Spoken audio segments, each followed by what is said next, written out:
Okay, institute కన్జర్వేషన్లో మనం ఏం మాట్లాడుకుంటున్నాం? ఫస్ట్ వన్, బయోడైవర్సిటీ హాట్స్పాట్ అంటే జీవ వైవిధ్య తాప ప్రాంతాలని అర్థము. సో ఆ ప్రాంతాల్లో అత్యధిక జాతి సమృద్ధత ఉంటుంది, స్థానిక జాతులు కూడా ఎక్కువగా ఉంటాయి కాబట్టి ఆ ప్రాంతాలని మనం జీవ వైవిధ్య తాప ప్రాంతాలు, బయోడైవర్సిటీ హాట్స్పాట్స్ అని చెప్తాము. అయితే ఇక్కడ చూడండి, ప్రపంచంలో సుమారు 34 ఉన్నాయి బయోడైవర్సిటీ హాట్స్పాట్స్, అంతే ఇది ఒక బిట్ వస్తుంది. అదేవిధంగా దానికి ఎగ్జాంపుల్ ఏంటి? భారతదేశంలోని పశ్చిమ కనుమలు, శ్రీలంక భూభాగము, ఇండో బర్మా ప్రాంతము, ప్రస్తుత హిమాలయ ప్రాంతము, ఇవన్నీ కూడా బయోడైవర్సిటీ హాట్స్పాట్ కింద వస్తాయి. మన కంట్రీలో చూస్తే మనకి 17, ఇప్పుడు 18 ఉంటాయి ప్రజెంట్. ఇప్పుడు ఇది 17 ఉంది కానీ 18 వరకు ఉంటాయి. మనకి 18 బయోడైవర్సిటీ హాట్స్పాట్ గుర్తించారు. దాంట్లో మనకి తర్వాత ఒక 90 నేషనల్ పార్కులు, 448 అభయారణ్యాలు అన్నీ కూడా ఉంటాయి అన్నమాట. సో ఇది జస్ట్ మనకి ఇన్ఫర్మేషనే. అయితే తర్వాత జీవగోళపు సురక్షిత కేంద్రాలు, బయోస్పియర్ రిజర్వ్, వీటి గురించి మీకు తెలియాలి, కాన్సెప్ట్ తెలియాలి ముందు. అయితే ఫస్ట్ వన్ చూడండి, జీవగోళపు సురక్షిత కేంద్రాలు, బయోస్పియర్ రిజర్వ్ అంటే ఏంటి? జీవగోళ వనరుల సంరక్షణార్థం కనిష్ట అలజడి, మినిమల్లీ డిస్ట్రిబ్యూటెడ్ కలిగి ప్రత్యేకంగా వేరు చేయబడినటువంటి ప్రదేశము. అంటే ఏంటంటే జీవగోళపు సురక్షిత కేంద్రం అంటే ఆ ఏరియాలో కనిష్ట అలజడి ఉండాలి. అంటే మానవులు జంతువులు వేటాడడం కానీ అటువంటి క్రియలు, అంటే జంతువులు ఇబ్బంది కలగకుండా ఉండేటువంటి, తక్కువ ఇబ్బంది కలిగి ఉండేటువంటి అంశాలు అన్నమాట. కాబట్టి జీవగోళ వనరుల సంరక్షణార్థం కనిష్ట అలజడి, మినిమల్లీ డిస్ట్రిబ్యూటెడ్ కలిగి ప్రత్యేకంగా వేరు చేయబడినటువంటి ప్రదేశాలను జీవగోళపు సురక్షిత కేంద్రాలని చెప్తాము. అయితే మనకి ఇండియాలో 17వది ఏంటంటే బయోస్ రిజర్వాయర్, మనకి శేషాచల కొండలని ఇటీవల ప్రకటించడం జరిగింది. అది బయోస్పియర్ రిజర్వ్. అంటే అక్కడ జీవగోళ వనరుల సంరక్షణార్థం వాటి కనిష్ట అలజడి ఉంటుందన్నమాట. జంతువులకు అంత హాని ఏమి ఉండదు అటువంటి ప్లేసెస్లు అవి. తర్వాత మనకి జాతీయ పార్కులు, నేషనల్ పార్క్.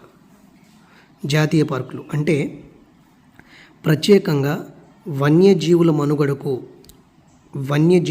మనుగడకు నిర్దేశించబడిన సురక్షిత సహజ సిద్ధమైన ఆవాసాన్ని జాతీయ పార్క్ అని చెప్తాము. జాతీయ పార్కులు అంటే ఏంటి చూడండి, ప్రత్యేకంగా వన్యజీవుల మనుగడకు నిర్దేశించబడిన సురక్షిత సహసిద్ధమైన ఆవాసము. వన్యజీవుల యొక్క మనుగడకి, వాటి జీవించడానికి సురక్షితమైనటువంటి సహజ సిద్ధమైనటువంటి ఆవాసాన్ని మనం జాతీయ పార్కులు అని చెప్తాము. ఓకే, ఇక్కడ మనకి జాతీయ పార్కుల గురించి అంతే చాలు మనకి. అయితే ఇక్కడ ఇండియాలో ఉన్నటువంటి ముఖ్యమైనటువంటి జాతీయ పార్కులు ఏంటి? జిమ్ కార్బెట్ జాతీయ పార్కు ఉత్తరాఖండ్ స్టేట్లో నెలకొల్పినటువంటి ఇండియా భారతదేశ మొట్టమొదటి జాతీయ పార్కు జిమ్ కార్బెట్ జాతీయ పార్కు ఉత్తరాఖండ్లో ఉంది. తర్వాత కజిరంగా జాతీయ పార్కు అస్సాంలో ఉంది. కాసు బ్రహ్మానందరెడ్డి జాతీయ పార్క్, మహావీర్ హరిణ వనస్థలి జాతీయ పార్క్ ఆంధ్రప్రదేశ్, కియోలడియో ఘనా జాతీయ పార్క్ రాజస్థాన్లో ఉందన్నమాట. జాతీయ పార్క్ అంటే కాన్సెప్ట్ ఏంటి? ప్రత్యేకంగా వన్యజీవుల మనుగడకు నిర్దేశించబడిన సురక్షితమైనటువంటి సహజ సిద్ధమైనటువంటి ఆవాసాన్ని జాతీయ పార్క్ అని చెప్తాము. అదే జీవగోళపు సురక్షిత కేంద్రం అంటే మనకి బయోస్పియర్ రిజర్వ్ అంటే జీవగోళ వనరుల సంరక్షణార్థము కనిష్ట అలజడి కలిగి ప్రత్యేకంగా వేరు చేయబడినటువంటి ప్రదేశాలని మనం జీవగోళపు సురక్షిత కేంద్రాలు. కాన్సెప్ట్ అనేది చాలా ఇంపార్టెంట్. ఇక్కడ కాన్సెప్ట్ల మీద అడుగుతాడు బిట్టు. అంటే ఏంటి? కాన్సెప్ట్ అంటే ఏమీ కాదు, అంటే ఏంటని అంతే. తర్వాత అభయ అరణ్యాలు, దీని శాంక్చురీస్ అని చెప్తాము. దీని ఏంటంటే అంతరించిపోతున్న నిర్దిష్ట జంతు జాతుల్ని సంరక్షించే ప్రాంతాలను వన్యప్రాణి అభయ అరణ్యాలని చెప్తాము. అంతరించిపోతున్న నిర్దిష్ట జంతు జాతుల్ని సంరక్షించేటువంటి ప్రాంతాలని మనం వన్యప్రాణి అభయ అరణ్యాలని చెప్తాము. ఓకే, ఇది. తర్వాత మన కొన్ని భారతదేశంలో, అదేవిధంగా ఎస్పెషల్లీ ఏపీలో కొన్ని ఉంటాయి.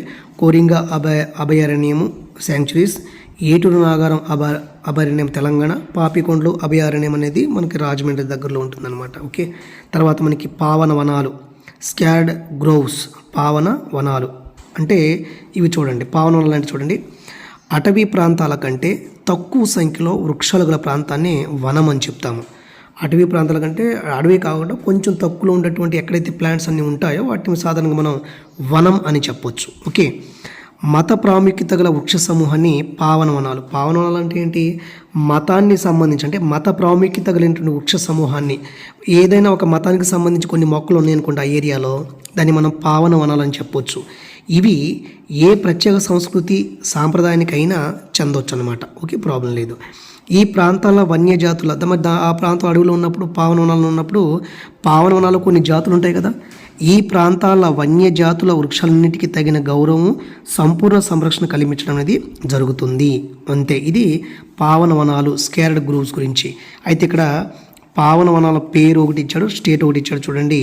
ఖాసీ జైంటియా కొండలు మేఘాలయ, ఆరావళి పర్వతాలు రాజస్థాన్ గుజరాత్లో ఉన్నాయి, పశ్చిమ కనుమల ప్రాంతం కర్ణాటక మహారాష్ట్ర, సర్గుజా అండ్ బస్తర్ ఛత్తీస్గఢ్, చందా మధ్యప్రదేశ్, ఇవన్నీ కూడా పావనవనాలు అన్నమాట. ఓకే, మేఘాలయ రాష్ట్రంలోని పావనవనాలు అరుదైన ముప్పు వాటిల్లబోయే జాతులకు చివరి మజిలీలుగా ఉన్నాయి. అంటే మేఘాలయ స్టేట్లో ఉన్నటువంటి పావనవనాలు అనేవి అంతరించిపోవడానికి రెడీగా ఉన్నాయని అర్థం. ఓకే, ఇది ఒక అంశం అండి. నెక్స్ట్ ఇక్కడ వరకు మనం ఇప్పుడు ఏం చూసాము? అంతవరకు మనం ఇన్సిట్యూ కన్జర్వేషన్ చూసాము. ఇప్పుడు మనకి చూడాల్సింది మనం స్థలభావ్య సంరక్షణ X2 కన్జర్వేషన్ మనం చూడాలి. ఓకే, ఒక్క నిమిషం.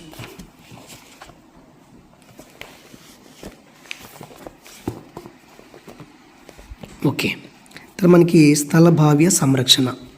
ఇంతవరకు మనం అంతకుముందు చూసింది మనకి సహజ స్థానంలో సంరక్షణ. ఇది స్థలభావ్య సంరక్షణ XC2 or off sites conservation. అది ఇన్సిటు, ఇది XC2 కన్జర్వేషన్. దీని కాన్సెప్ట్ చూద్దాము. దీనికి చాలా జాగ్రత్తగా చదువుకోవాలి మీరు. అదేంటి మనకి చూడండి ఇక్కడ, దీని ప్రకారం చూద్దాము. సహజ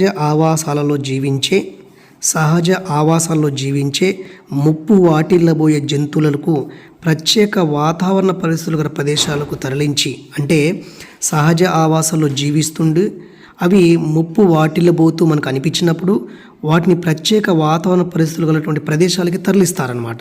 ఏదైనా ఒక ప్లేస్లో జనరల్గా నివసిస్తున్న అడవుల్లో అక్కడ వాటికి ముప్పు వాటిల్లింది అని అనుకున్నప్పుడు ఆ జంతువుల్ని వేరే ప్రదేశాలకి, ప్రత్యేకమైనటువంటి వాతావరణ పరిస్థితులు గల ప్రదేశాలకి తరలించి అక్కడ సంరక్షిస్తుంటారు. కాబట్టి దీన్ని X2 కన్జర్వేషన్, అంటే జంతువుల యొక్క సహజ స్థలాల నుంచి వాటిని బయటకు తీసుకొస్తున్నాం. మనం బయటికి తీసుకొచ్చి వారికి ఒక ప్రత్యేక వాతావరణ పరిస్థితి కల్పించి అక్కడ వాటిని మనం కాపాడుతున్నాం. కాబట్టి దాన్ని మనం స్థలభావ్య సంరక్షణ అని చెప్తాము. రెండింటికి చూసుకోవాలి మీరు జాగ్రత్తగా. ఓకే, మరి ఈ స్థలభావ్య సంరక్షణ X2 కన్జర్వేషన్లో బెస్ట్ ఎగ్జాంపుల్ ఏంటి? Zoo parks. ఆల్రెడీ మీకు చెప్పాను కదా, ఇక్కడ చూడండి ఒకసారి. సో ఇక్కడ మనకి జాతీయ పార్కులు, అభయారణ్యాలు, జీవకుల సురక్షిత కేంద్రాలు, పావనవనాలు. కానీ జూ పార్క్ గురించి మీకు చెప్పాలి. దీంట్లో జూ పార్క్ అనేది దీనికి సంబంధించింది. ఓకేనా, జూ పార్క్. తర్వాత అతి శీతలీకరణము, inverter Samvardhana, gene bank, zoo పార్కులు అన్నీ కూడా స్థలభావ్య సంరక్షణ చెందుతాయి. ఇది చాలా మీరు బై హ్యాడ్ చేసిన 1 మార్క్ గ్యారెంటీ వస్తుంది. ఇక్కడ 1 మార్క్ కన్ఫర్మ్. ఓకే, నెక్స్ట్ అయితే చూడండి ఇక్కడ. ఓకే, జంతు ప్రదర్శనశాలలు, జూ పార్క్ అనేవి ఈ కోవకు చెందినవే. కాబట్టి స్థలభావ్య సంరక్షణ ఎగ్జాంపుల్ ఏంటి? Zoo park. మరి ఏం చేస్తారు? స్థలభావ్య సంరక్షణలో జీవుల పిండాలను, సంయోగ బీజాలను క్రయో ప్రిజర్వేషన్ అనేటువంటి అధునాతన శీతలీకరణ పద్ధతిలో, అంటే ద్రవ నత్రజనిలో -190 డిగ్రీ సెల్సియస్ వద్ద కన్జర్వేషన్ చేయడం జరుగుతుందన్నమాట. ఓకే, స్థలభావ్య సంరక్షణలో జీవుల పిండాలను, సంయోగ బీజాలను ఏం చేస్తారు? ఈ X2 కన్జర్వేషన్ ఏం చేస్తారు? వాటి యొక్క పిండాలను, అదేవిధంగా సంయోగ బీజాలను వాళ్ళు సంరక్షిస్తారు. ఎన్ని డిగ్రీలు? -190 డిగ్రీ వద్ద. దీన్ని మనం ఏమంటాము? క్రయో ప్రిజర్వేషన్ అని చెప్తాం అన్నమాట. ఓకే, అది. తర్వాత మనకి ఇది జంతువుల గురించి. జంతువులకు సంబంధించింది స్థలభావ్య సంరక్షణ జూ పార్కు. మొక్కలకు సంబంధించింది ఏంటంటే మనకి మొక్కల స్థలభావ్య సంరక్షణలో X2 కన్జర్వేషన్లో ఎగ్జాంపుల్ వచ్చేసి ఇన్వెంట్రో సంవర్ధనము, జీన్ బ్యాంకులు అనేవి ఉపయోగపడతాయి. ఎగ్జాంపుల్ అనమాట. ఓకే, తర్వాత ఇది ఇంతవరకు ఓకే అనమాట. తర్వాత మనకి IUCN వారి రెడ్ డేటా బుక్ గురించి కూడా అడుగుతాడు. సో రెడ్ డేటా బుక్లో ఏముంటాయి? చాలా ఇంపార్టెంట్ ఇది, ఒకసారి చూడండి. IUCN వారి రెడ్ డేటా బుక్ అంటే అంతరించిపోవడానికి రెడీగా ఉన్నటువంటి జాతుల్ని, అక్కడ అంటే ప్రమాదం అంచులో ఉన్న జాతుల్ని ఇవాళ ఒకసారి చూడండి, చెప్తాను. జాతుల సంరక్షణ స్థాయి ప్రామాణికతను నిర్ణయించే అధికారం ఎవరికి ఉంటుంది? జాతుల సంరక్షణ స్థాయి, కన్జర్వేషన్ స్టాటస్ అంటే ఎలా సంరక్షిస్తున్నారు జాతుల్ని, ఎంతవరకు సంరక్షిస్తున్నారు, ఎలా సంరక్షించాలి అనేటువంటి స్టాండర్డైజేషన్ని, ప్రామాణికతను నిర్ణయించే అధికారం ఎవరికి ఉంటుందంటే international union for the conservation of nature and natural resource, IUCNకి ఉంది. ఓకేనా, IUCN. ఇక్కడ రెడ్ డేటా బుక్ని ఎవరు ప్రింట్ చేస్తున్నారు? IUCN ప్రింట్ చేస్తుంది. మరి ఈ రెడ్ డేటా బుక్లో ఏముంటుంది చూడండి, ఏ కేటగిరీలు ఉంటాయి చూడండి. ప్రమాద స్థాయిలో అంతరించిపోతున్న జాతులు ఉంటాయి, క్రిటికల్లీ ఎండేంజర్డ్. ఎక్కువ మొత్తంలో అంతరించిపోతున్నాయి అనుకోండి, ఆ జంతువుల లిస్టులు రాస్తారు ఇక్కడ. తర్వాత అంతరించిపోతున్న జాతులు, ఎండేంజర్డ్ స్పీసీస్ గురించి కూడా రాస్తారు. తర్వాత భవిష్యత్తులో ఏమైనా జాతులు అంతరించిపోతున్నాయా అని కూడా దాంట్లో రాయటం జరుగుతుంది. అంటే రెడ్ డేటా బుక్ని ప్రింట్ చేసేది ఎవరు? ఏ సంస్థకు అధికారం ఉంది? International union for the conservation of nature and natural resource ఉంది. మరి ఈ రెడ్ డేటా బుక్లో ఏముంటుందంటే భవిష్యత్తులో అంతరించిపోయే జాతుల పేర్లు ఉంటాయి, ప్రస్తుతానికి అంతరించిపోతున్న జాతులు ఉంటాయి, ఇంకా బాగా ప్రమాద స్థాయిలో అంతరించిపోతున్న జాతుల పేర్లు అనేవి అక్కడ ఉంటాయి అన్నమాట. తర్వాత ఇంకోటి మనకి ఒక బిట్ ఇవ్వచ్చు, వన్యప్రాణి సంరక్షణ చట్టం ఎప్పుడు? 1972. ఓకే. తర్వాత మనకి ఇంకోటి ఇక్కడ చూడండి, భారతదేశ వన్యజాతుల వినాశానికి గురి కాకుండా కాపాడని కొన్ని సంస్థలు స్థాపించారంట. భారతదేశంలో వన్యజాతులు నాశనానికి గురి కాకుండా కొన్ని ఆర్గనైజేషన్లు ఉన్నాయి. దాంట్లో wildlife protection society of India డెహ్రాడూన్లో ఉంది, జులాజికల్ సర్వే ఆఫ్ ఇండియా కోల్కతాలో ఉందన్నమాట. ఓకే.